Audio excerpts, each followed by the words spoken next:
microphone side. What about now? Okay, but I've got too much background. Hold on, be right with you.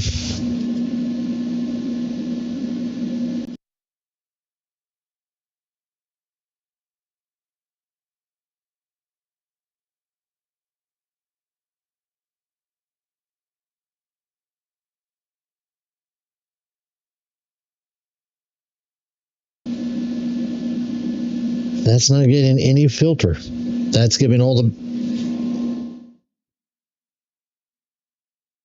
How about now? Hey, maybe now. What about now? Let me know if the sound is working now.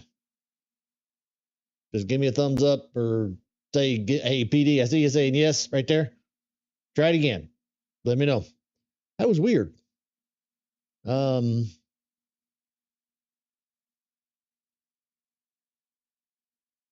That was weird. My microphone setting changed on the in OBS. The OBS, you set up your camera, you set up your microphone, and sometimes it resets which audio, which microphone input it's actually using on the device. So I don't know why it did that.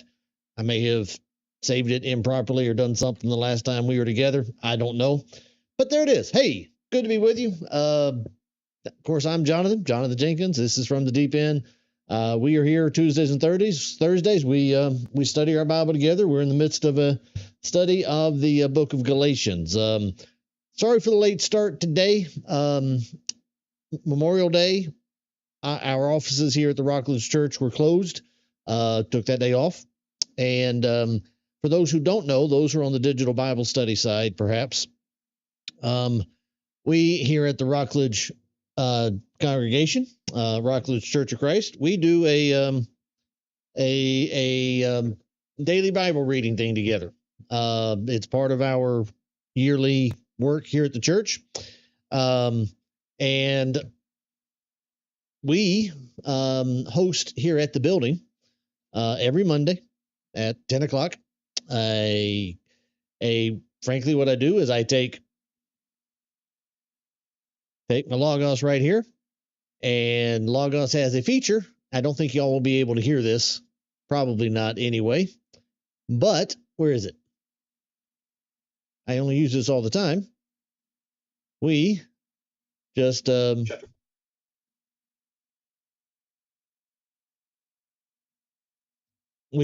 that along. You see the little ball moving along. That's an audio book if y'all can't hear that. That goes along, and we just do the daily Bible reading there with the indicator, put it up on our projection system, and we do our daily Bible reading. We get the entire week's worth of reading done in one session. So, and most of the time we stream that over the Rockledge Church of Christ YouTube page. So if you want to participate in a weekly Bible reading, we use the system from the 5-day Bible reading program. And that can be found at probably some website somewhere that 5daybiblereading.com. It's a good little plan. Takes it, it's not straight through. It breaks it up. Does a pretty good job of lumping text together that ought to be put together to kind of keep you not exactly chronological in its arrangement, but it is thematic in its arrangement. Does a pretty good job, and breaks a daily Bible reading plan down into 5 days a week. So you get a couple days off for a couple of days to make up something you missed. I like it. One of our elders, Ken Crooks, uses this, and he introduced it to us, and we started using it as the church program. So if you want to participate in a Bible reading, just tune in to our Rockledge YouTube channel on Mondays at 10 o'clock Eastern. It takes about, we listen to it a little fast to speed up the reading a little bit. Depends on the length of the reading, but usually about an hour to an hour and 15 minutes, and we get the entire week's reading done together. At least for people like me that have a hard time concentrating, it works best for me. So that's it's a little cheat code I've been using on daily Bible reading plans for a long time, and I just started sharing it with people. So anyway, But I say all that to say this. We do that on Monday, but the office was closed this Monday because of Memorial Day. So we rolled it to Tuesday. But we don't start that till 10 o'clock. And we start that at 10 o'clock, which took an hour and 15 minutes, which means I couldn't start this class at 11. So here we are starting at 12. So there you go. But that's where we stand. Should be back on schedule again Thursday. Be here at 11. And then remember, next Tuesday, I will be here on time. And then, but after that, the Thursday of next week, and then probably at least the Tuesday of the week after that, it is possible. Also, the Thursday, Julie and I are taking a little vacation time, a little trip after that gospel meeting I'm doing up in Virginia. Not exactly sure what day we're getting back. She has to get back for her medical treatments. So we'll see. That's where we are. Anyway, that's all the preparatory stuff. Sorry about the delay in getting that started with the audio. It's something I'll just have to remember to keep checking on as we get going every day. So let's turn our attention back to book of Galatians. We are, as I said, in chapter 4. And sorry about that. I got a scratch right there on my back. They feel better now. Okay. Chapter 4. By the way, we're starting at 12 today as opposed to 11. We usually go 11 to 1. I do have a task I got to take care of this afternoon. So I'm not exactly sure how long we will go. Probably a little bit past 1, but probably not all the way until 2. So we'll kind of play it by ear as to what time we wrap it up today because of the late start that we're getting. Just as I said, I'll try to let you know as we move along when I get a little bit more certain about how long it's going to take us. But in chapter 4, we spent most of last Thursday's program before I went off on a bit of a tangent about using different Bible study tools and how to help you study along those ways. We spent some of our time dealing with who was it? Was it Rick's question about Galatians 3:27? We reviewed some of that material. And then, of course, we really began to talk about the use of the terms. This is how we got off on the topic of the guardian of 3:25 and the guardians of 4:2. In the ESV, it translates both words. Obviously, gives you the word guardian, one singular, one plural, in both instances. And we were making the point that when you look at your Bible study tools, or if you use various translations, you'll begin to see that those are not the original. Those are not the same words, rather, in the original text. So, just as a Bible study observation, the whole point of that, whatever that was, half hour or so that I spent talking about Bible translations and Bible study tools, it was just a reminder and just a launching point to talk about the necessity of not being so locked into a particular Bible study tool that you never open up anything else. And one of the worst things you can do is be so locked into a single translation, you never take the time to look at other things. Do so. Okay? Know the translation that's in your hand and use various translations. Or as we talked about, learn how to use a couple of Bible study tools. That's one reason I'm not going to do it just right now. I'm sure a reason will come up at some point, but that's one of the reasons I bring up the interlinear version that I show you all the time, is just to show you how to use one and how, frankly, how once you get used to it, it's not hard to use and it's very, very helpful. So that was the point that we're in for some period of time on Thursday. And I'll wrap that back up by just again saying, I don't know that I have a firm position on why Paul changes the terminology here from guardian to guardians, or to bring up what I just talked about. The King James has schoolmaster there in chapter 3, verse 25. And tutors and governors there in chapter 4 and verse number 2. Especially when you say, when he begins the chapter by saying, now I say, or the ESV is rendering, I mean that. So there is a connection between the two, but then he chose differing words.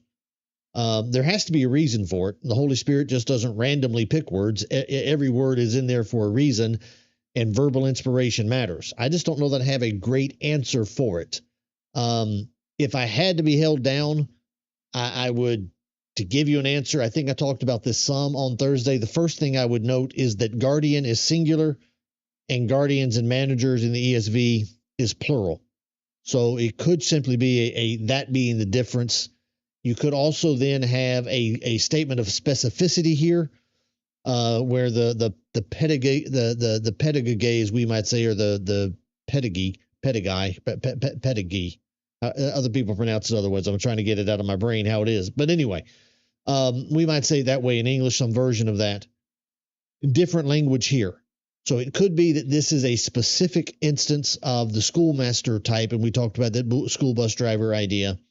And this might be more generic in terms of just under guardians and managers, more collective of the life of the child of the father, in the similarity that it has with the slave.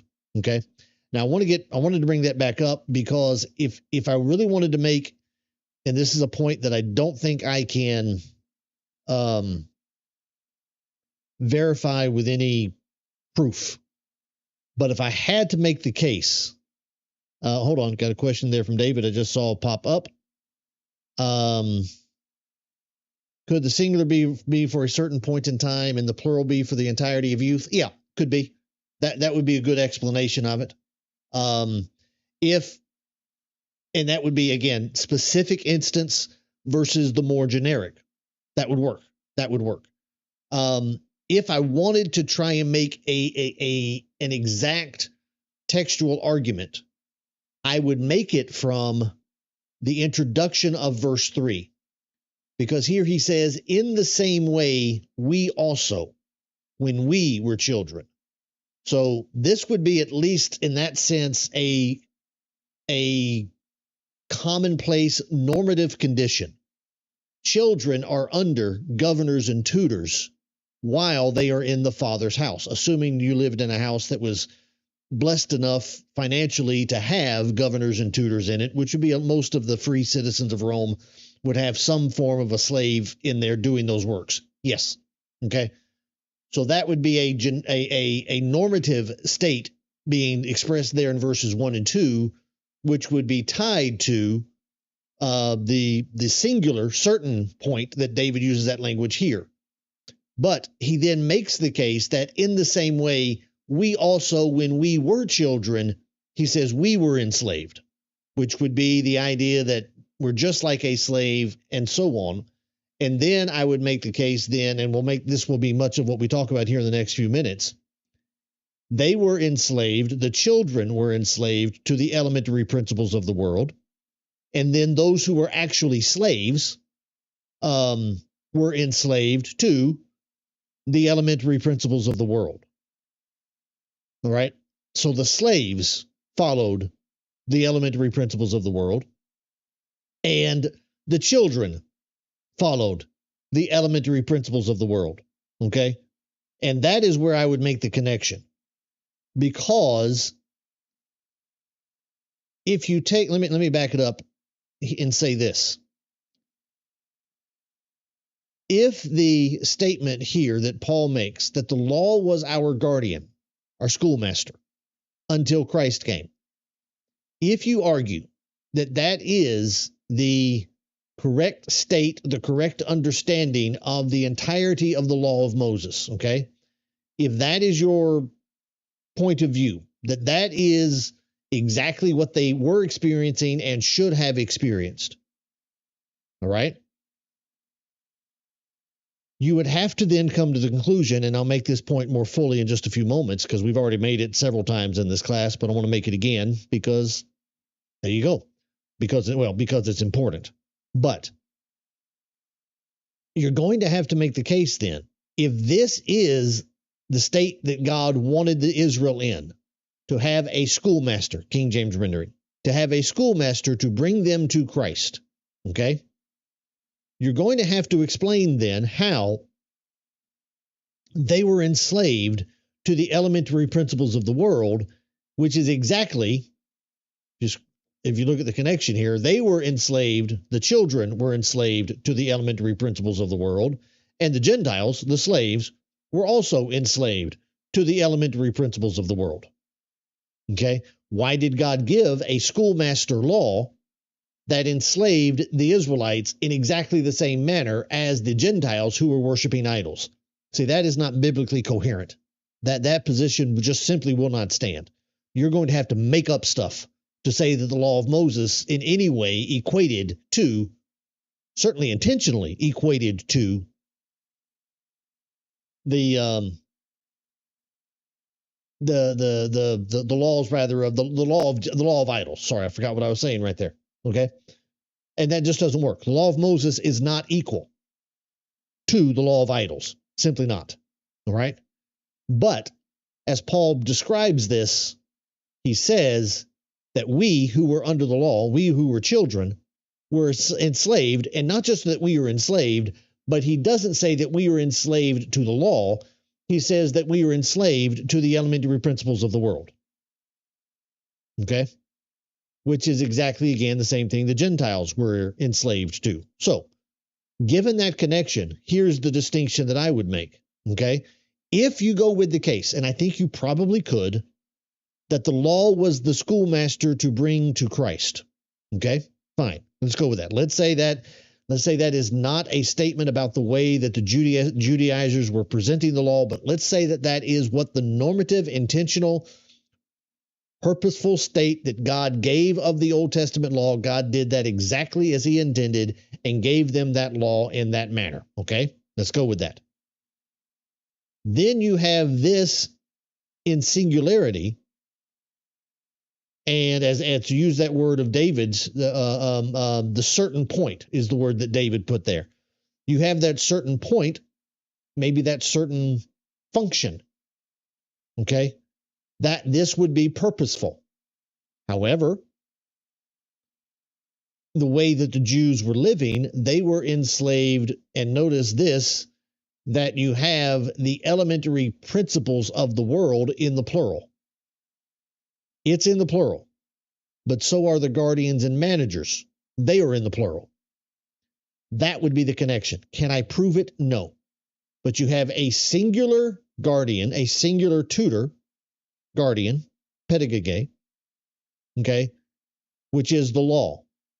If you take that as being not the way the Judaizers presented it, but rather the way that God intended it. And I'm not sure that works, by the way. That's why I keep hedging that. I'm not sure that it does, because they were under the law and they were imprisoned there. That I have a hard time establishing. We've been through that over and over and over again. I'm not going to go back through it.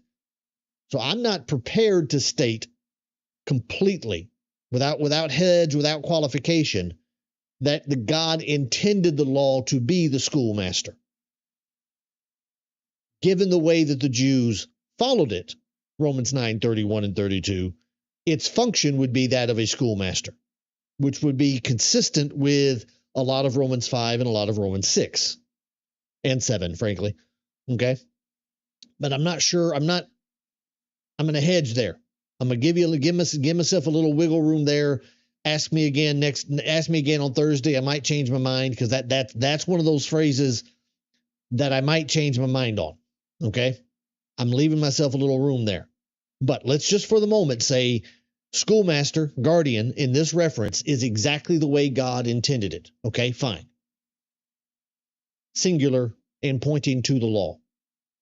But when you make it plural and you make it tutors and managers, tutors and governors, King James, pluralized, now you have opened the idea, instead of using that singular master that was to bring you, that school bus driver, which had a very specific task to take you from point A to point B to bring you to the teacher, which ultimately would be the Christ. If that is the purpose, the intentional purpose of the law of Moses, when you then you give a plurality to do the same thing, what you have just done is to introduce into your life not the law of God, because that's the schoolmaster.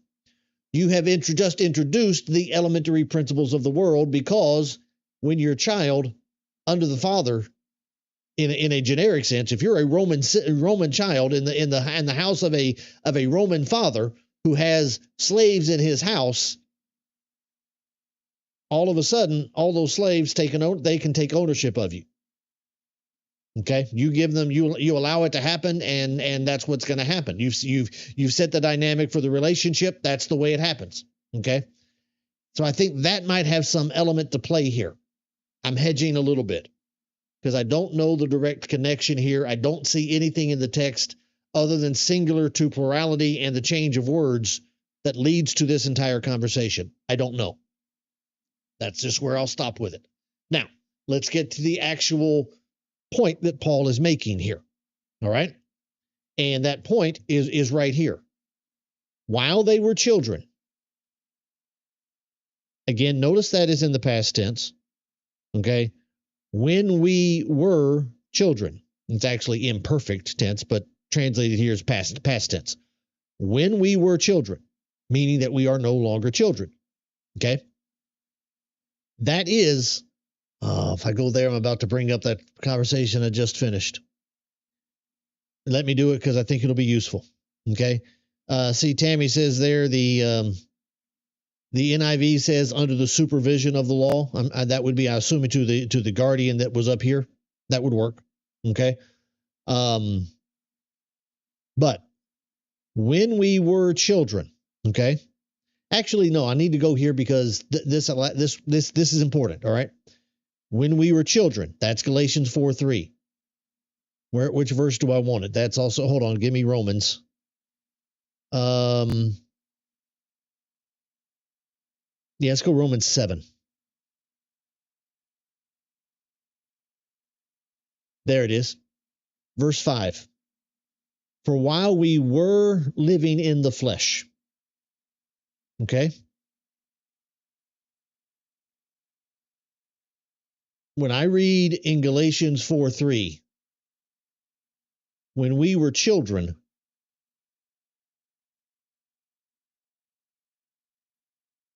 that's what I see. We were living in the flesh.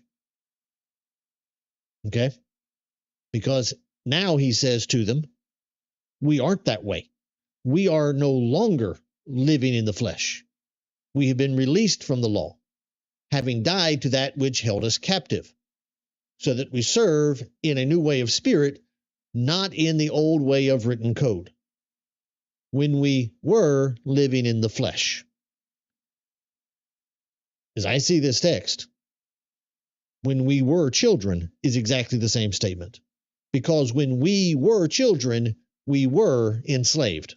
In Romans 7, when we were living in the flesh, we were held captive.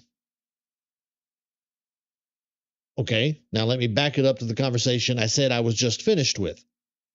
Because here is why I want that hedge room dealing with the schoolmaster, the guardian in chapter 3, and the guardians and managers in chapter 4 and verse number 2. Because if we were children is equated to we were living in the flesh in Romans 7. If those two things are the same, if being in the flesh is a path to captivity, the old law was never supposed to be a path to captivity. Okay, that's the point you got to get there. All right, when somebody watches this video and disagrees with me on this point, I can tell you where they're going to disagree. And it's going to be right here. Because in their brain, being under the law, being under any law, is a statement of captivity. Because laws bring bondage and corruption and death and so on. That's their mentality. Because they are usually, almost always, faith-only salvation people, and they are trying to eliminate law just like that commentator that we've been reading along with throughout this study. Okay? So they are going to go down the path that the law is always a product of sinfulness. It is always a product of corruption and bondage and captivity. Okay? That's where they'll go. They have to. Because they want to make this the inherent condition of being a child. Because a child who is under the schoolmaster, who is under the law, okay, where's that? There it is. The law was our guardian. We were under that. And while we were under it, we were captive under the law. Okay, we were imprisoned and we needed to be released from it. So we needed to be, it says down here, we needed to be redeemed from it. There in verse 5. That's what we needed. Again, the inherent condition of being under the law. Okay, fine. When was this? Well, we died to the law. We were living in the flesh. Our sinful passions were aroused by the law. But now we are released from the law. And we don't serve according to the written code. We'll get back to that in a minute because that is the second part of Galatians 4:3. We don't serve according to the written code. We serve by way of obviously the Holy Spirit's how they read that. Okay, we now serve under the influence and the direction of the Holy Spirit directly upon us, and we are not following the written word, the law. Okay, some version of that's what they do with it. That is the normative state of all forms of law. Okay? So we are no longer living in the flesh.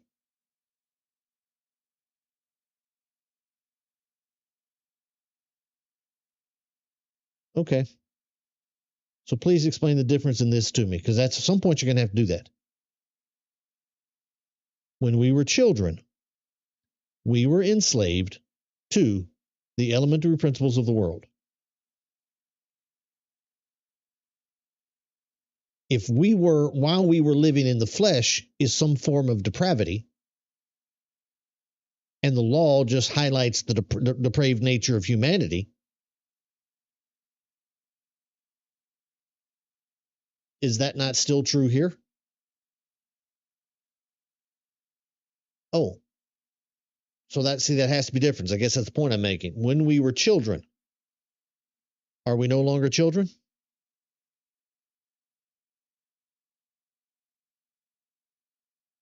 Well, we are at the very least sons,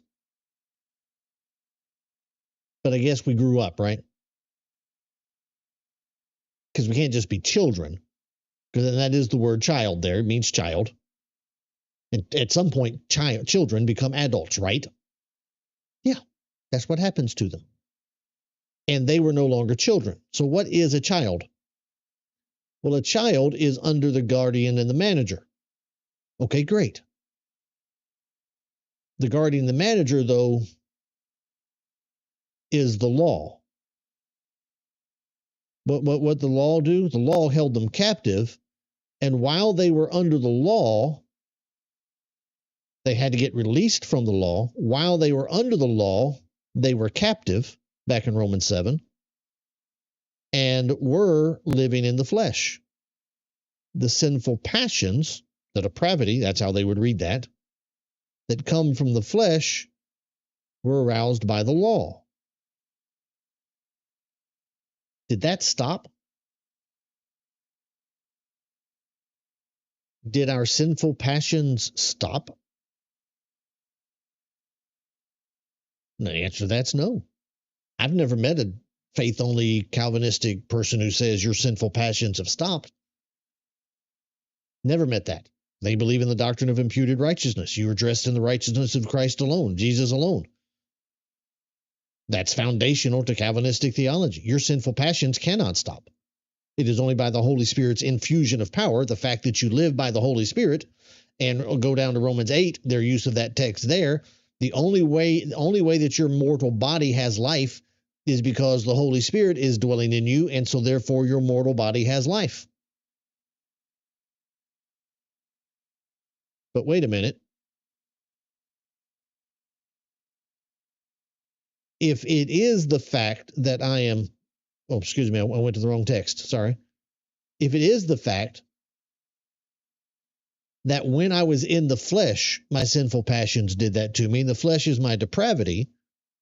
That means I was held captive under the law, because the law was there and it just held me captive. Huh.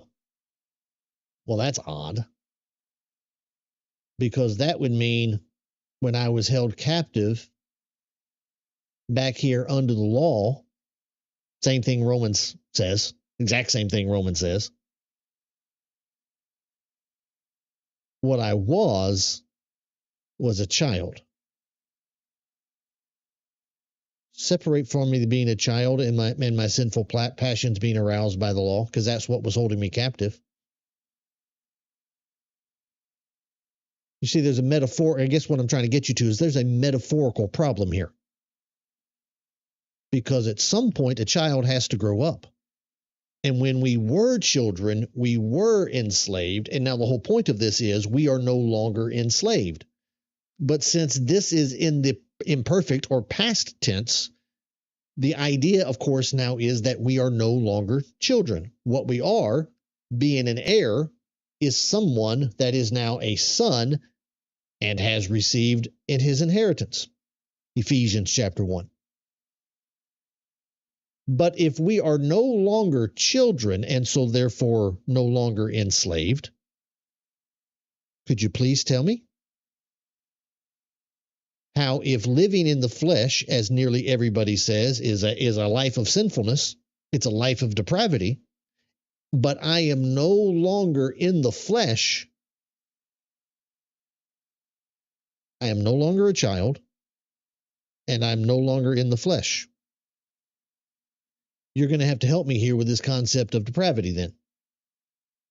What on earth does that mean? I am no longer in the flesh, and I'm no longer a child. I would ask everybody who is a Calvinist at this point, what changed when I became a Christian? When you had the Holy Spirit come upon me, bang, and now I've got faith and so on and so forth. But all I have is the imputed righteousness of Jesus. How did I stop being a child, and how did I stop being in the flesh? Because at the same point, when I ceased being in the flesh, I ceased being captive to the law. And when I ceased being a child, I ceased being captive under the law. But you still have me as being depraved, and so therefore, if there were law, I would still be captive under it. See, the metaphors don't work. However, if you understand these texts properly, there's no metaphorical problem. Because what does in the flesh mean? In the flesh does not mean sinfulness. How many times have I said that to you already in this study? In the 40 some odd, 45, 46, whatever we're on now, lessons of this class together, how many times have I told you that? I need you to hear me. Okay? I heard it while I was at church recently.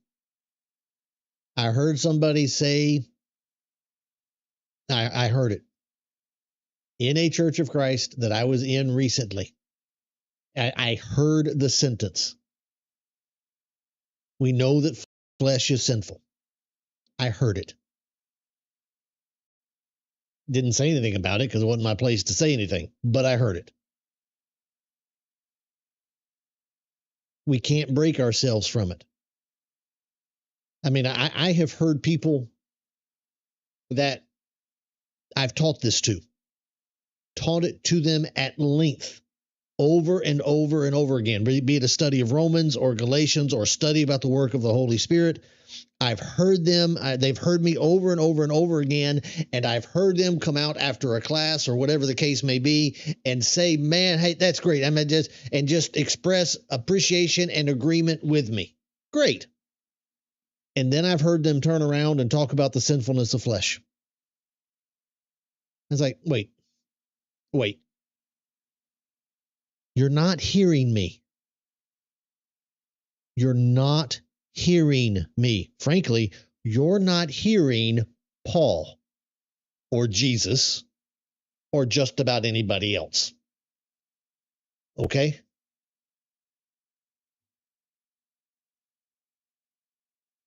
Anybody else in the Bible. Let me help you here. It is not your flesh that makes you sin. It's not your flesh that makes you sin. Okay? You know who makes you sin? You do. You make you sin. Okay? I wasn't planning on going here. Where is that? Is it?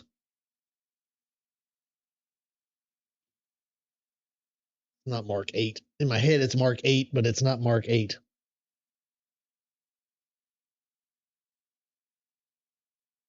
It's just not Mark 8.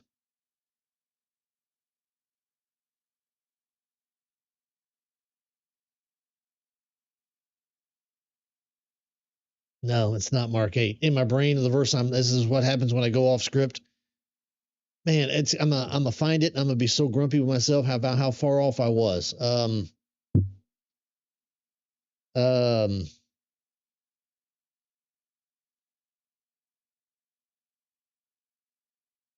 That's not the verse I want either.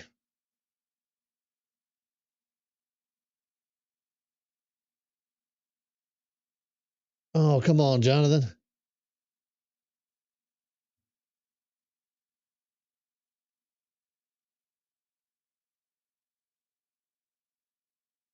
Not Matthew 12. Out of the abundance of the heart, the mouth speaks. That's it. That's close to it, but that's not the verse I want. Hold on.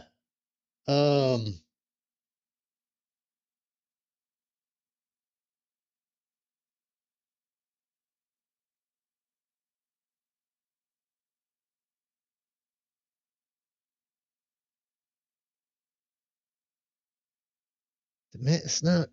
Sorry, I'm doing a quick search here because I'm in my brain. This is not right.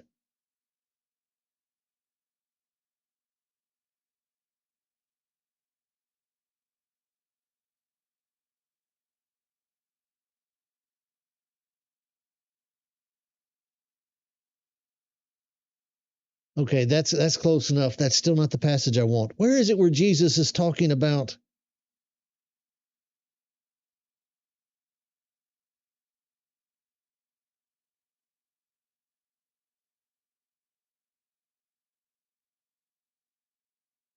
It's close enough. I'm sorry. Sorry about that delay there because I was having a moment in my brain. This is good enough. It's not the passage I was looking for, but it's good enough. Okay. Jesus, in talking about the parable that he's just given, it's up in the verses that precede it. Jesus says, "Are you also still without understanding? Do you not see that whatever goes into the mouth passes into the stomach and is expelled? But that which comes out of the mouth proceeds from the heart, and this defiles a person." That's good enough. Verse 19, "For out of the heart come evil thoughts, murder, adultery, sexual immorality, false witness, and slander." Okay. In fact, that's a great verse. All right, let's just say that's the verse I wanted, even though it's in the book of Matthew 15, and I wanted that to be in the book of Mark. Is that not happened? Is that not said in Mark? Boy, I wanted that passage to be in Mark, and I wanted it to be in Mark 8, and it's just not there. It's in Matthew 15. That's nowhere near where I was trying to go. But let's go with this, because that's the point I was trying to make. What causes you to sin? The point I was making is it's not your flesh. It's not. Jesus says it directly here. This passage works.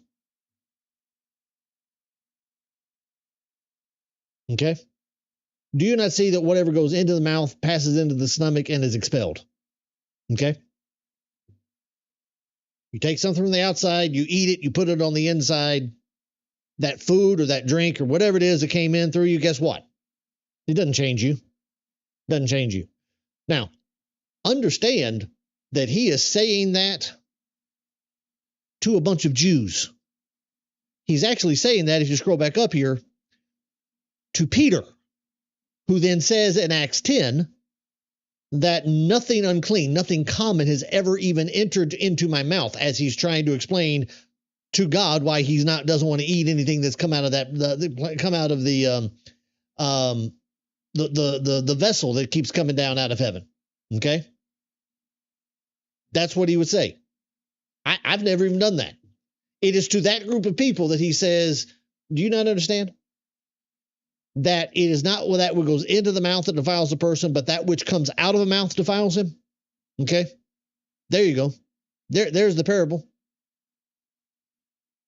And of course, Jews hearing that, wait, the thing that goes into my mouth absolutely defiles me. Okay? Jesus is making the point here, though, that no, that's not actually the case.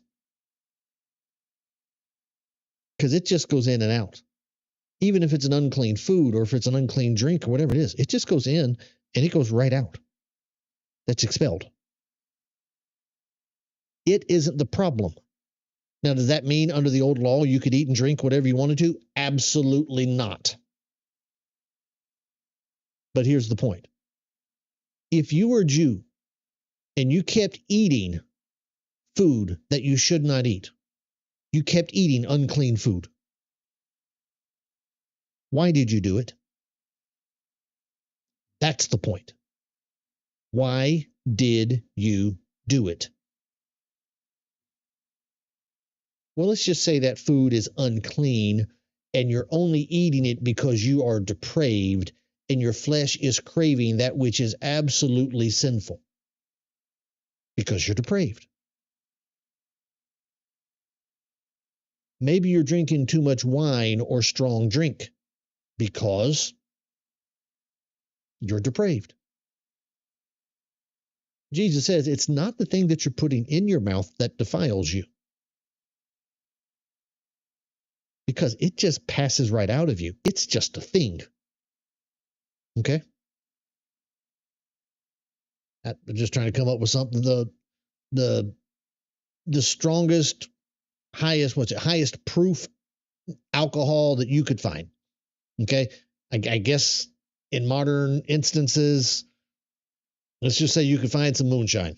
I hear they get that proof well up over 100. Okay, they get that proof way up in the 140, 150 range proof. Okay, you put that in you. Okay, you're gonna feel that. You're gonna feel that on the first thumbnail. You're gonna feel that. Take one little shot of that. You're gonna feel it. Okay, guess what it is though? It's just a liquid. And guess what your body's going to do with it? What your body is going to do with it is expel it. That's what your body is going to do with it.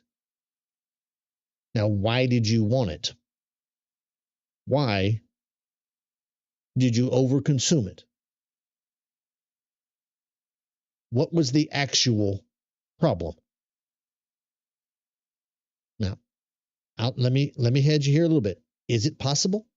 Yeah, it's possible. You have some, because we have the genetic code, the DNA that we have in our bodies is not as clean, it is not as pure as it was way back in the garden. Absolutely, that is true. It is absolutely possible that you have some physiological genetic problem. That's absolutely possible. Okay? And if it is, guess what you need to do? If you have some underlying genetic problem, what you need to do is go get some help. Go do that. Be that counseling, be that some kind of pharmaceutical help, whatever it is, go get your help. Okay? It's possible. Because we have a consequence of sin having entered the world and us no longer living nearly a millennium, us struggling to live a century. That has had an impact on our bodies, are showing the impact that sin has had in this world. Absolutely. Yep. Now, let's get back to the reality here. Most of the people that are drinking that moonshine way too much, guess what? The problem is not physiological. It's not physical. It's not genetic. Not anything. You know what the problem is? Spiritual. It is not their flesh. that is making them drink more than they should. That's not it. It's right here. He says, it's not the thing that enters the mouth that defiles you, because it just passes right out. But what comes out of the mouth proceeds from the heart, and this defiles a person. Okay, the first illustration he uses is speech. Okay? Have you ever heard somebody insult you and then they turn around and say, "Oh, I didn't mean that"? Let you in on a little secret here. Every time that is said, essentially 100% of the time, that's a lie.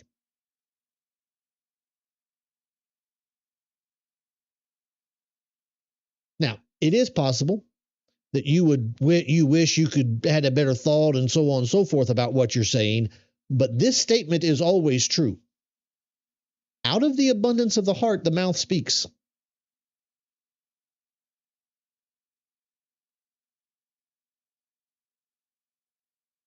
Your mouth never says anything your brain didn't tell it to say. Your mouth, right here, doesn't just make up words. Okay? I make up words all the time when I'm talking. This, between the ears, this makes up the words. What this does is just speak the words from here. Okay? You hear me cursing and swearing, it didn't come out of my mouth. My mouth didn't just all of a sudden start twitching and out comes a curse word. No. Guess where it came from? The only place it could come from. Out of the heart, out of the abundance of the heart, the mouth speaks. Okay? 4. Out of the heart come, and I want you to see this list. Evil thoughts. Every evil thought that maybe comes out of the mouth, or maybe leads to you doing some kind of manipulative, controlling, nasty kind of action, guess where it comes from? The heart. Okay, the Bible, it doesn't mean your physical heart, using that metaphorically. The heart, the brain, the soul, the mind, whatever, comes from the inside. Murder. Murder. It's not depravity. It's not flesh. Oh, because I'm in the flesh, I have to go kill people. No. Is it possible somebody's just flat out crazy? Absolutely. We have genetic problems. Absolutely. There are actually crazy people in the world. Absolutely.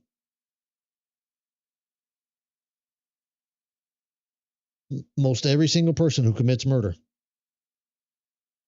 does so because their heart told them to do it. Adultery. Sexual immorality. You want to talk about all of the sexual immorality that's in the world, all the perversion?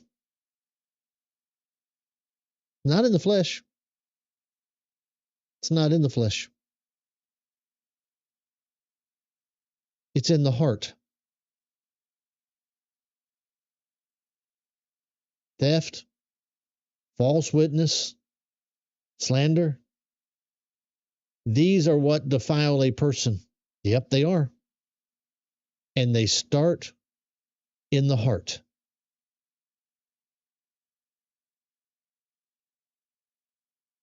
That's it. That is what causes you to sin. Could you please quit saying that flesh is sinful? Stop it. It's not. It's flesh. Just as that which falls into people, that which the mouth consumes is just material stuff. Okay? That moonshine that you're drinking is just a liquid. In terms of what it is morally, ethically, and spiritually, it's the same as the Diet Mountain Dew that's in my cup right now. Same thing. Guess what?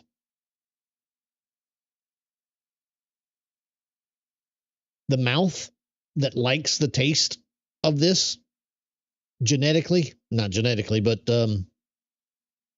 structurally, chemically, biologically, what do you want to call it? It's just it's a material organism. Okay?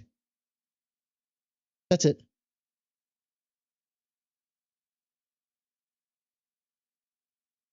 Yep, still like the taste of it. There it is. That's it. Okay? Now, what I do with this is not determined by the fact that my mouth likes the taste of it. Guess what determines how much of this I drink? I do. My mind. I do. When you do something good, guess who decided to do it? You did. Sorry, Calvinist. People decide to do good things. All of your unelected, all of your non-predestined, all of your eternally lost people all throughout the world. I was walking, Julie and I were, we went out to eat. We were out furniture shopping. By the way, we're under contract for a house. Yay. Yay. We're buying a house. We've been renting for the last couple of years under contract. So we were out looking around furniture shopping because the last house we sold, it was the condo we were in. We sold it furnished. So guess what? We actually don't have a lot of. we got rid of all our furniture. We have some to fill up the rental place we were in, but now we actually have to go out and buy some furniture. So we were out doing that. Went out to eat after that. Just stopped and had some wings somewhere, and there you go. Was walking out the door. And had one of those things where Julie and I were walking out. Another couple were walking in. Actually, another group of people were walking in. Looked like a softball team. Some people were got done with a softball game. And I opened the door, and I was standing there holding it. Opened that door coming in. All those people coming in. You know why I was holding that door open? Because my daddy taught me when I was a young boy, you do nice things that you hold the door open, because that's what I was taught. So my brain was taught that. Okay? Now, on the other side of the door, probably one of the parents or one of the coaches to the softball team saw that I was holding that door for a whole bunch of people. Do you know what he did?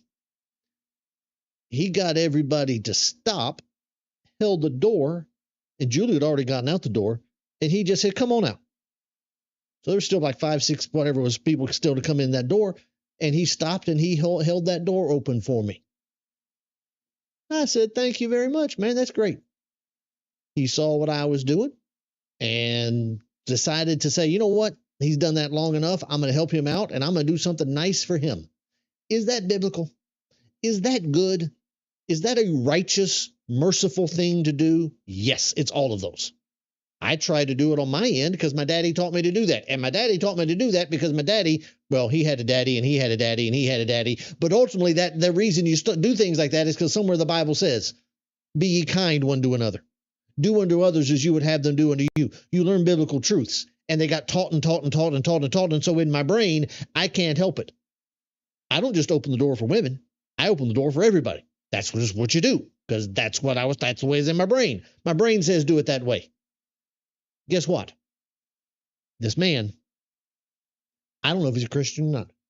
I have no idea. Don't know his name. I met him for like 3 seconds of my life.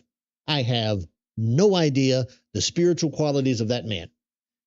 If I'm a Calvinist, he could very well be a depraved, unsaved, unelected, predestined to eternity in hell kind of dude. And yet he opened the door and held it open to do something kind and righteous and merciful to me.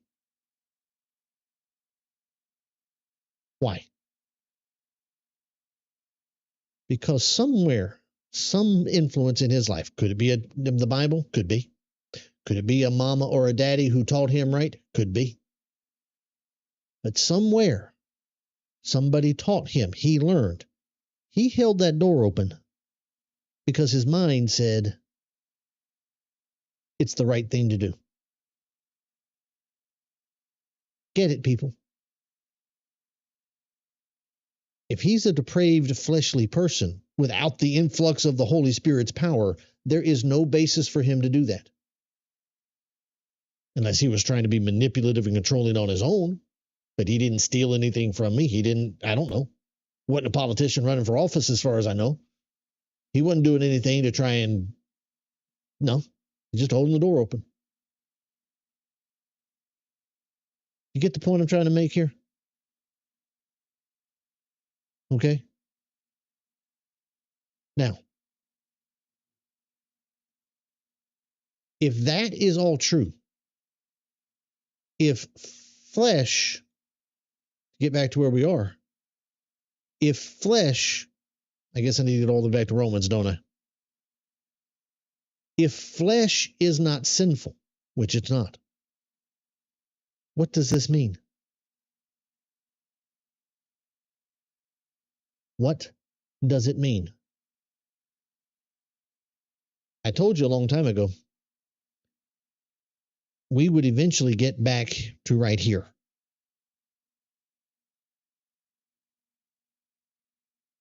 We now serve, he says, in a new way.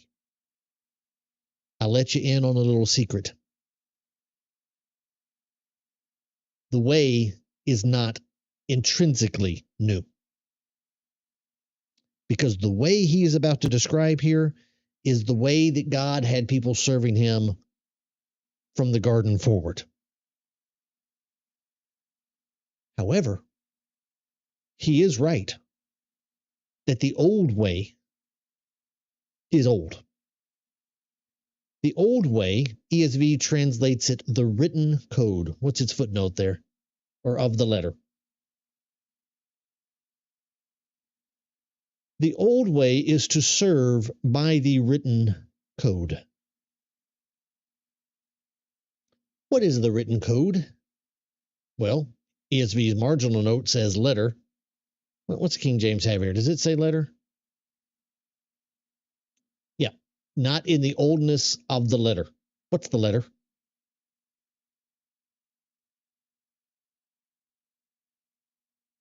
Oh, I know what the letter is.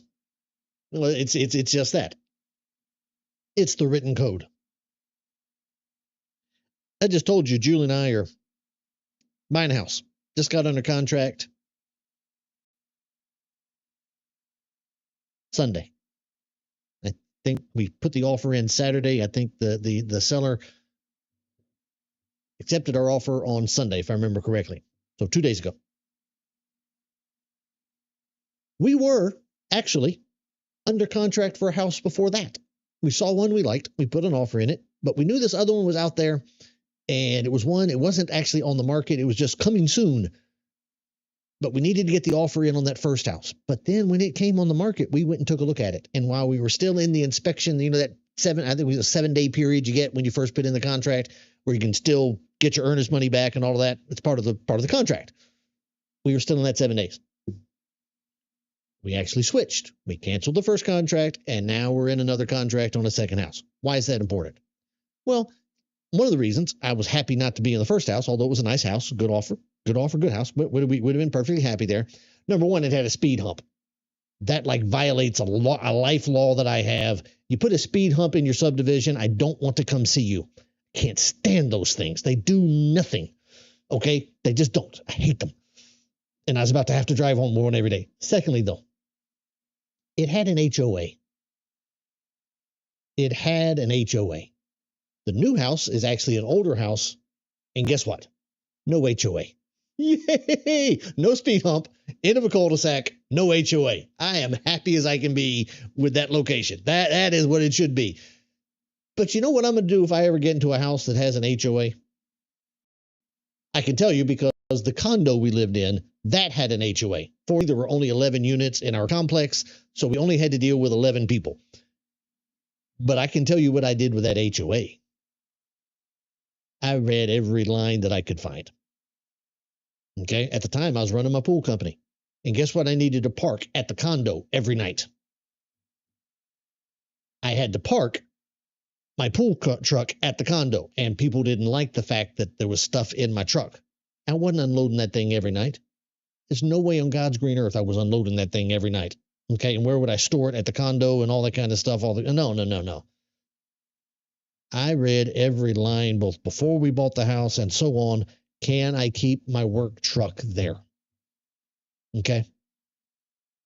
I wasn't caring about the spirit of the law there. I wasn't caring about doing everything. I wasn't trying to do anything by the spirit there. Guess what I was doing?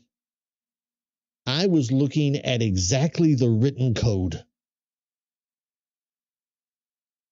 And depending on which way an HOA rule goes, I will go no farther or no less than what the written code says. It's my house. I actually don't think you should have an opinion. Well, you can have all the opinions you want to, but it's my house. I will cut my grass when I want to. I will paint my house whatever color I want to. It's mine, not yours. And if I happen to be in a situation where I actually have to listen to what you think about my house, because you have, and or collectively you have some authority over my house, I can tell you exactly what I'm going to do. I am going to look at that written code. And if you're one of those nosy people that's always telling other people how they need to be doing stuff in their house about what the plants are and how often the grass is cut and whether it's edged properly or whatever, I'm going to be living my life by that written code. Okay? That's the way my mind works on that stuff. Where's that come from? Well, if I had a way of describing it, let me tell you where it comes from. Let me use a Bible phrase to tell you where that comes from. How about this phrase? It is an elementary principle of the world. Because the written code, frankly, is how the world works. I just did it to a homeowner here in Rockledge, Florida. I just did it. We were under contract. We had 7 days during the inspection period where we could back out of that contract without violating its terms and get our earnest money back. $5,000. I wanted that $5,000 back. Am I about to be close friends with the person that I just turned around on that contract? No, I'm not. I'm not about to be close friends with them. They are probably not all that happy right now. When their realtor called them and told them, well, wait a minute, your contract just got canceled, they were probably not all that happy.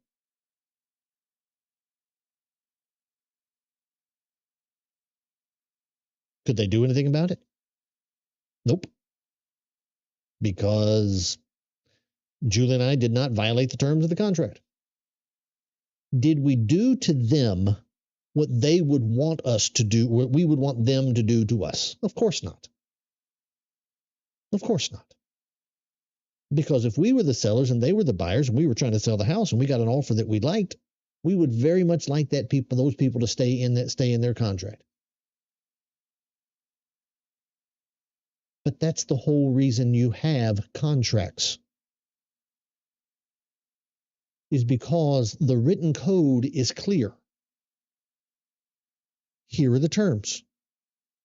Here are the terms for this sale. I had 7 days. Actually, when we first put the offer in, we had the standard one, which I believe is usually 10 days.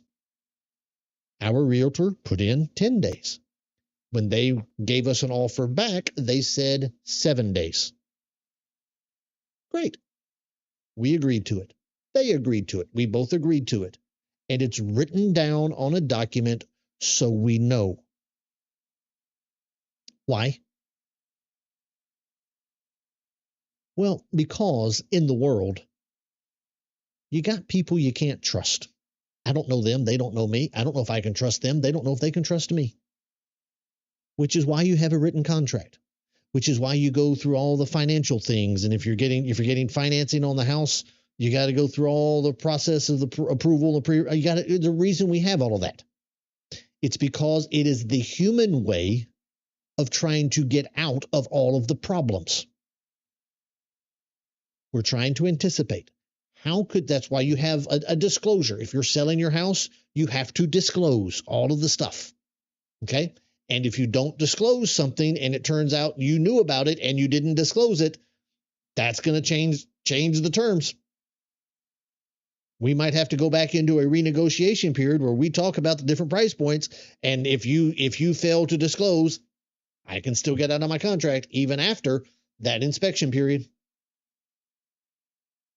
because you didn't do your job.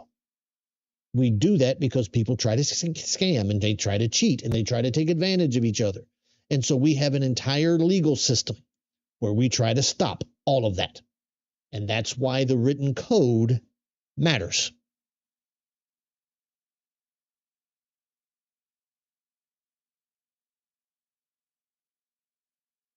And when they were children under the law of Moses, they were enslaved to the elementary principles of the world. If, for example, Julie and I had found that house, the house that we ended up with, we liked it, at least the pictures of it. If it had taken longer to come onto the market officially, let's say instead of 3 days of our 7-day period, let's say it had taken 8 days. Or this way, what if it took 6 days? And then we went to see it on day 7, and we got an offer in to the seller, but the seller took too long to respond. Bang, we are now outside of our inspection period on the first house. Guess what I would have had to do?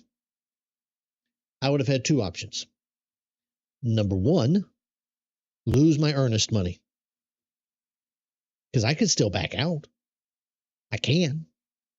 But there's a consequence because the written code says there's a consequence. That $5,000 I put down as earnest money, guess what? Never be mine again. Guess who gets it? Most of it anyway. A portion of it anyway. The sellers. Because I wronged them. But there's a provision for it in the contract in case something comes up. I can still do it, but I am bound if they are not at fault. That's option number 1. Option number 2 is if I don't want to lose my $5,000 and I want to put that money down on my house, guess what I'm going to do with it? I'm going to forget about the house. I'm going that second contract, that second offer that I put in, since the seller took too long, we're not going there. Okay, frankly, what you should do is never do that where you had the possibility of an extension past that other period. My realtor probably wouldn't have let me do that, and she would have been right to tell me that would be dumb, don't do that. Okay? But I'm going to have to give up the second house that I wanted, and I'm going to have to take the first one if I want to keep. Those are my options. That's it. Why? Because that's exactly what the written code says.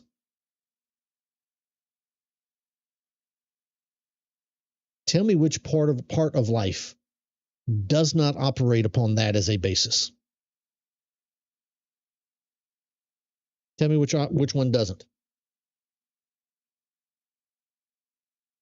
Every element of your life operates on that as its basis. Just does. Even your marriage does. Even your marriage does.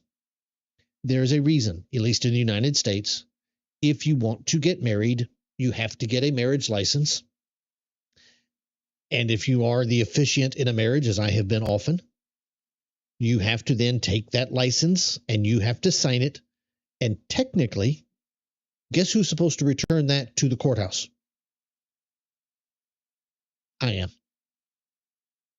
Witnesses signed it. I was the officiant. I was ordained, whatever you want to call it. And I sign it and I return it to the courthouse. Now, city, county, state, federal government ultimately has a record of that marriage contract, which comes into play in terms of taxes, but it also comes into play in terms of ultimately divorce.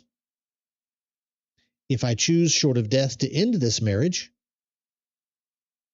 we have it under contract. And depending on what your state is, you have laws that you're going to go to, which is going to determine custody of the children, division of property, because even your marriage is based upon this very much elementary principle of the world, which is expressed. This is the point. This is the point I'm trying to get to in this lesson. The elementary principles of the world, guess where they are expressed?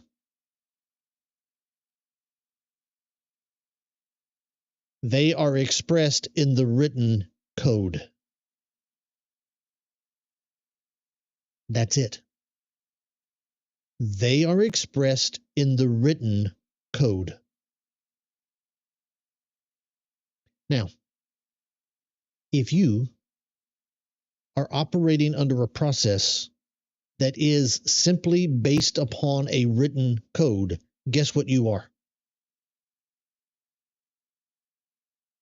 You are, where did it go? See, there it is. If you are under the written code, I was looking in the wrong part of the text. If you are under the written code, guess what you are? You are always held captive. Every single person who is under the written code is always held captive.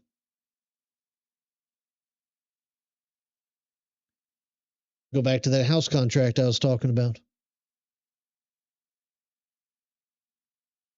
I don't even know the name, I don't remember it, of the person who was selling the house that Julie and I went under contract for. As far as I know, I've never seen them in my life. As far as I know, I'll never see them in my life. They would have no reason, no basis. I would have no claim if I wanted to alter the terms of the contract outside of the terms, the dates and the times specified in the contract. They can't change it. I can't change it. It's in the contract. In that sense, short of an irrational, unconnected goodness from the other person, they are bound by the terms, and I am bound by the terms. Guess what I am? I am held captive. Outside of those 7 days, I'm either buying the house or I'm losing $5,000. Inside the 7 days, that escrow money that was in their account, or at least in the holding of the mortgage title company, I guess, outside of that, they had to give that money back. They may not want to, but the written code said they have to inside the 7 days. I am held captive, and they are held captive. That's the way it works. Now, the problem is, if, for example, I don't know, you're a Gentile, and you are serving something that by nature is not God. That would be an idol. Can an idol do anything? No. It's made out of wood, stone, gold, silver, whatever. It's an idol. Some person carved it up, painted it, dipped it in a pot of gold or silver, put some jewels on it, whatever. It's dead. Can that idol do anything to you? No, it's dead. It's a stump. It's dead. It does nothing. So it can't do anything to you. So what does its priest do? You know, probably the person that actually put it together, who somehow convinced you that this God is responsible for this idol is responsible for your well-being. Somehow they convinced you of that. Probably led by a king and ultimately by an army. Guess what he did? Oh, the king or the priest or whoever it is that wants you to follow that idol. What he did was, because he operates by the elementary principles of the world, guess what he did? He created for you a written code. You know, a whole bunch of commandments. A whole bunch of thou shalt and thou shalt nots, a whole bunch of this and that and the other. Amazingly, a whole bunch of them are going to be, you have to bring all the money that you make, you have to bring and give it to the idol, and maybe the idol will give you something back. Now, because you have agreed to terms with that idol, and really the power of that idol comes from the military of the king who's ruling over that idol, guess what you are? Because if you don't give your tithes back when you make money or you grow crops or whatever it is, or you don't give your children over to that idol, if you don't do that, guess what's about to happen to you? Some soldiers from that king's military are about to show up at your house and kill you. You're about to be enslaved. You are enslaved. The standard of that, the base standard of that is going to be the written code. Now, if you have an evil king who's leading you by that idol, he could very well just randomly rewrite the code and just ignore it himself because he's evil and he can do that. But the basis of how you operate in your life is going to be the written code of that. That's what it's going to be. And you will always be enslaved to that.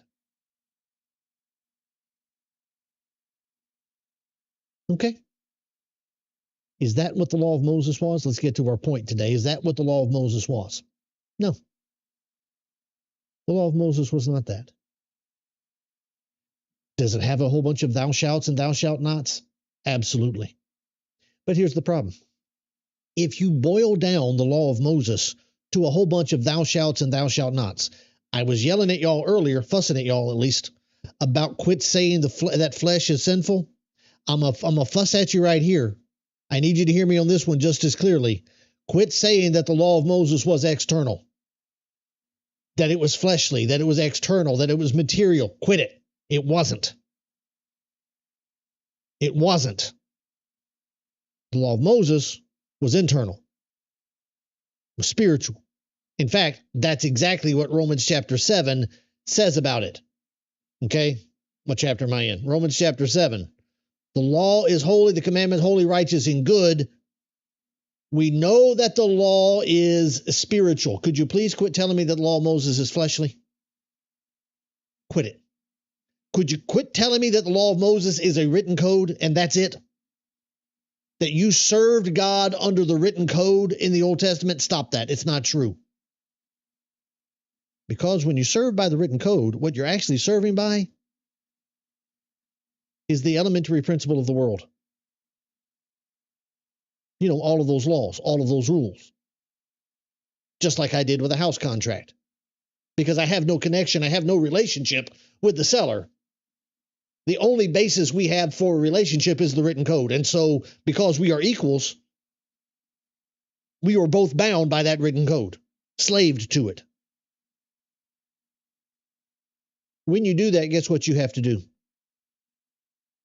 When you're doing that, the only thing that you have is that you can rely on the works of the law.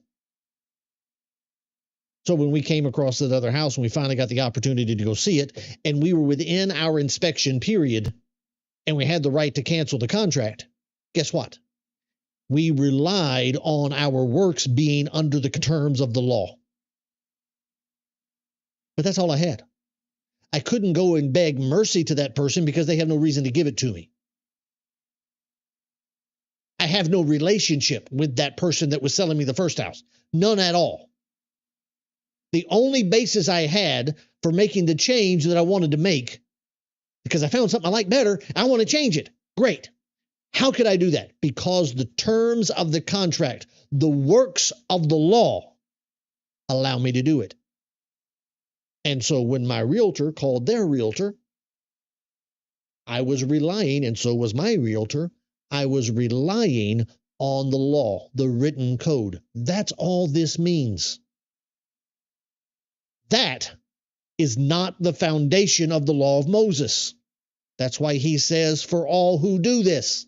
Not everybody did. You want me to show it to you? Oh, I hope I can find it. About to run out of time here. It was in the Bible reading today, our daily Bible reading that we're doing. It was in the Bible reading today. It's at the end of 1 Chronicles. I think it's at the end of 1 Chronicles. God talking to that's Corinthians. Chronicles is up here. Where was it? Give me a minute. I don't think it wasn't Kings, was it? I don't think it was in Kings. I just read this. We just read this together. Which chapter was it in? It's after all this. It's when David finally gets to dealing with Solomon.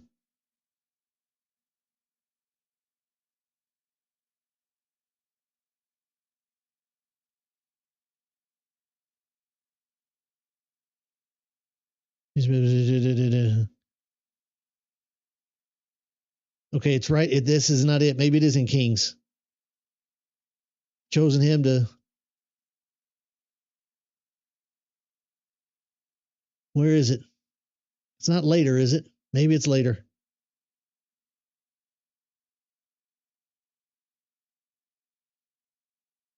Here.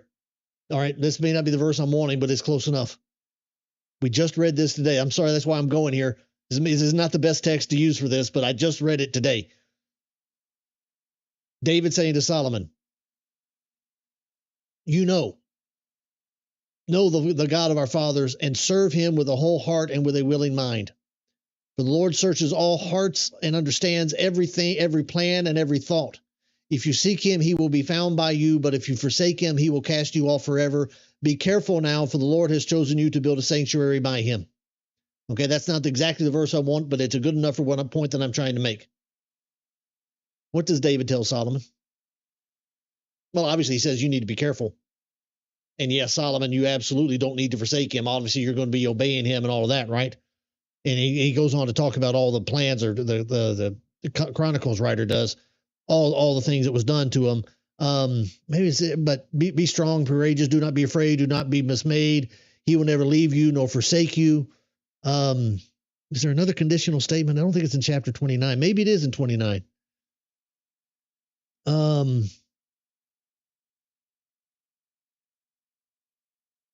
Bless the Lord. Where's the verse that I want? I may just be that one. Go back to the one I was just on in a second. Just give me a second here.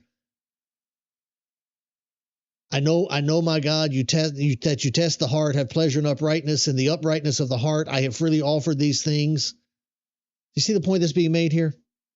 Grant to, O Lord God of Abraham, Isaac, and Jacob, keep forever such purposes and thoughts in the hearts of your people. Direct their hearts towards you. Grant to my son Solomon a whole heart, that he may keep all your commandments and testimonies, performing all of these things. Okay. They anointed Solomon as king. Where is the death of David? Is it in here too as well? But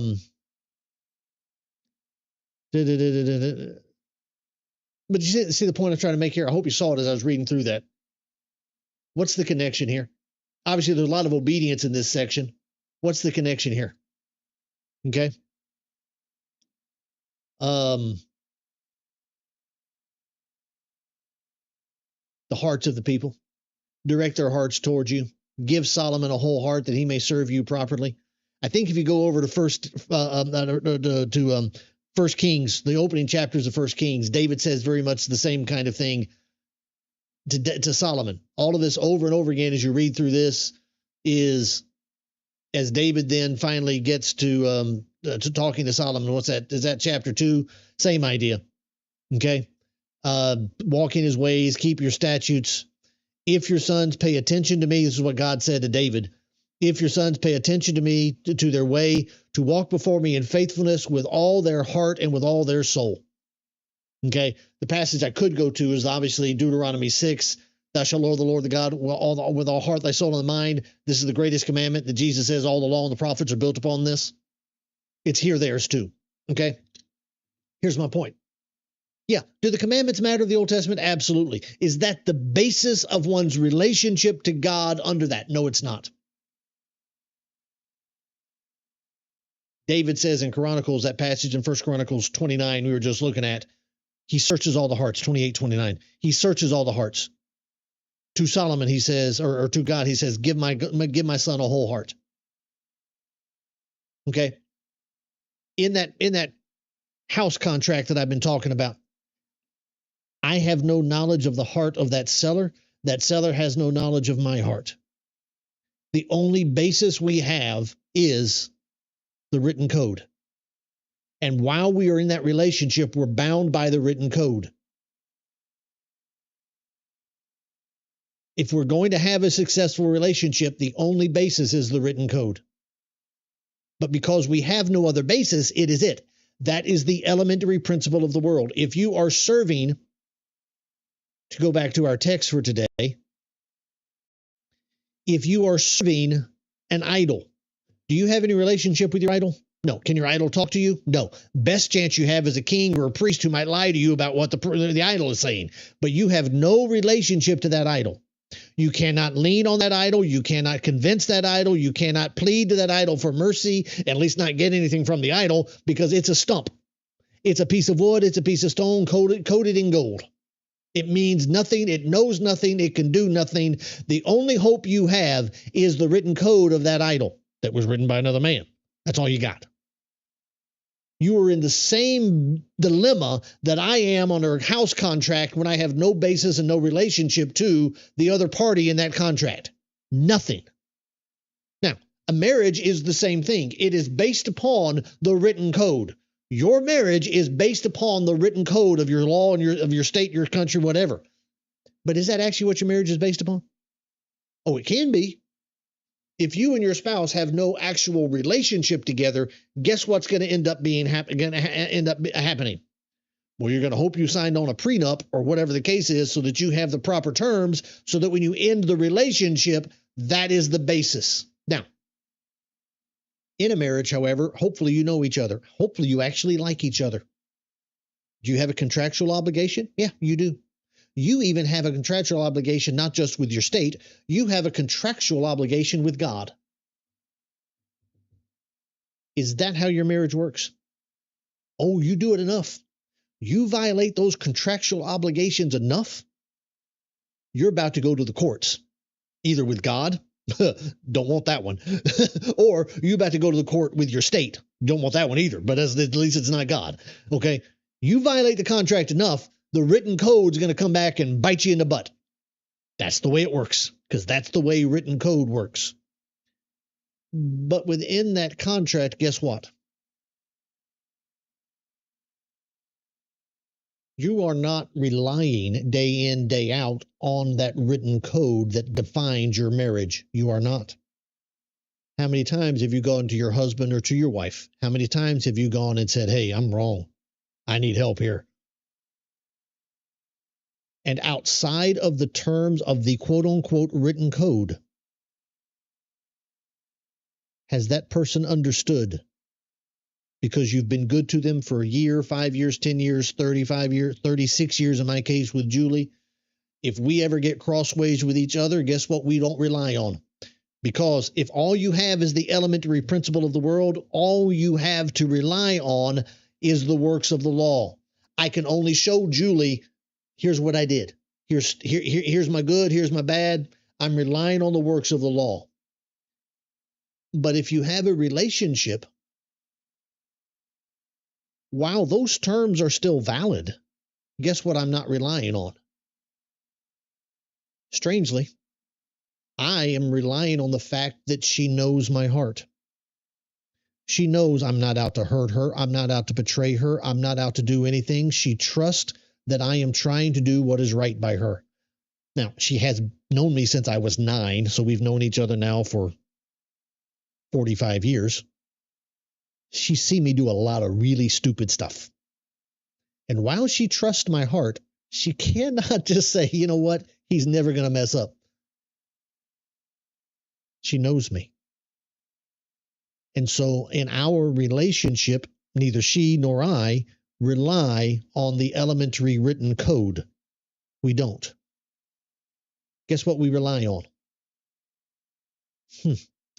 We rely on knowing each other's heart. Strange, isn't it? It's strange, that text that I just went to. As David is praying to God, he says, keep forever such purposes in the thoughts of the hearts of your people. Give my son a whole heart. When he says to Solomon, where was that earlier verse? That's the end of 25, right? Be strong and courageous. Do not be afraid. Do not be dismayed. He is with you. And how are you going to know that he is with you?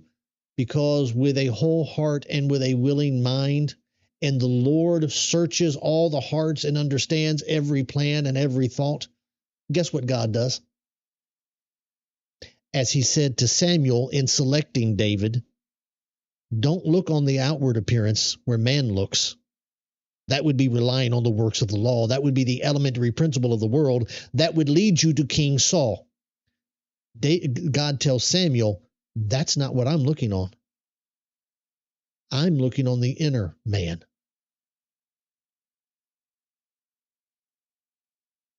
You see, as you get back in here to the book of Romans,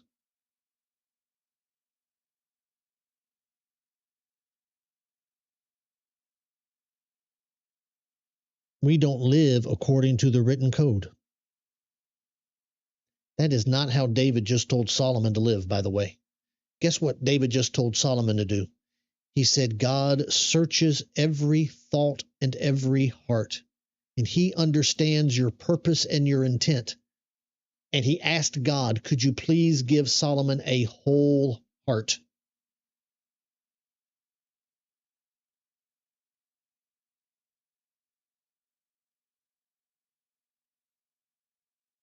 Drop that capital letter. In fact, I hadn't done it all class. Let me do it right here as I'm about to wrap up, by the way. Let me do it here one time, all for the entire thing. I don't know the answer to this, actually. I'll have to see it myself.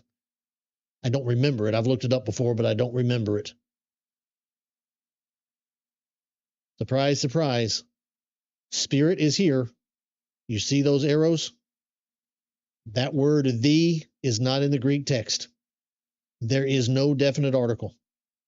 In fact, actually, the word "way" and "of" is not in the definite article either, although spirit is in the genitive, so "of" should be there. So it says new way of spirit.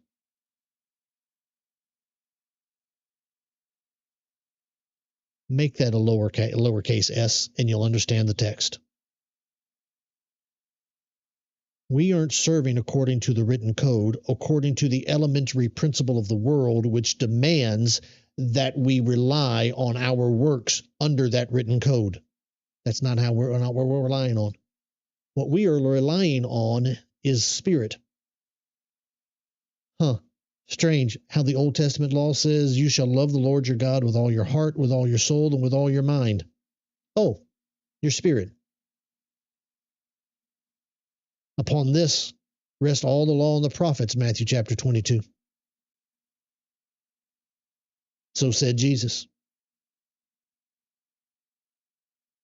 So said David about Solomon. Seek him with your whole heart. He searches the heart and understands your purposes and your intents. Just as when I mess up in front of Julie, she's already searched my heart for 45 years. She trusts it. I think she does anyway. And I trust hers. I don't keep a litany of everything that she does right or wrong, and neither does she. It still matters. The law is still there. It's still there. But we don't live according to the elementary principle of the world, and you should not live that way with God because it's never been the case. Oh, obedience always matters. Faith which works by love, Galatians 5, still matters a whole bunch. But it has never been the case that God's law was based upon the elementary principles of the world, which is nothing beyond the written code. It is, obviously the written code matters. God wrote it for a reason. But what is the basis? Whether or not you are spiritual. Because as I said about an hour ago, your flesh doesn't cause you to sin. You cause you to sin. How? Your spirit ain't right. Like Solomon later in his life, when he no longer had a whole heart toward God, he went out and did crazy stuff because his heart was wrong. He stayed away from doing all that sinful stuff when he was young and said, Lord, please give me wisdom to serve your people, because his heart was right. His flesh didn't change. Solomon liked himself some women later in life. I'm going to guess when Solomon was a young man, he still liked himself some women. But his heart was right. And God knew it. That's the way it always works. Now, to wrap it up, I need to ask one last question. If everything I've been telling you for the last hour and a half is true, and it is, by the way, I'm sure I was wrong about something, but I wasn't wrong. I wasn't wrong about this topic. If all of that is true, could you please tell me how on earth, under a system that is based upon loving the Lord your God with all your heart, soul, and mind, that the entirety of the law and the prophets rest upon, how on earth did the Jews end up enslaved? Well, it's because there were elements in them that were teaching the elementary principles of the world, that were turning the law of Moses into a law of works. Who did that?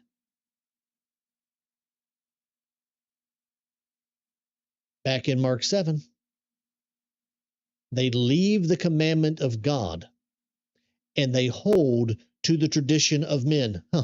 Who teaches the tradition of men, or how does the tradition of men taught? Oh, I don't know. How about by the elementary principles of the world? You know, the tradition of the elders.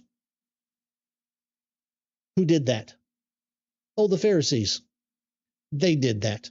They were the proponents. They were the advocates of it under the Old Testament system, at least in the time of Jesus.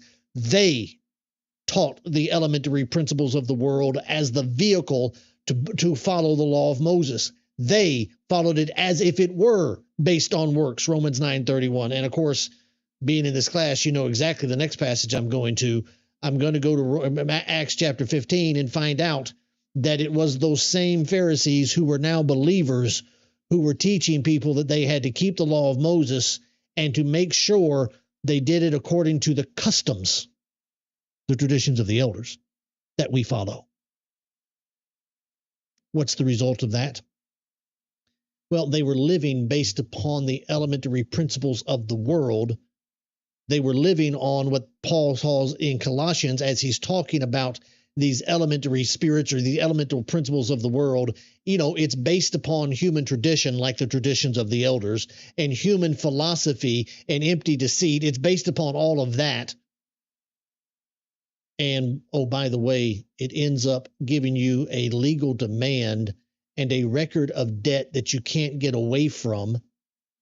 And it leaves you in a place of 100% being enslaved. I have told you often in this class, you cannot study this book, nor Romans, and understand them without an unwavering focus on the Judaistic theology and the Pharisaical bastardization of the law of Moses. If you leave that out of Galatians or Romans or Colossians or Ephesians or wherever, you will not understand your New Testament properly. And frankly, you will not understand where you stand with God properly. Anyway, I'm going to wrap it up there, and we will call it a day.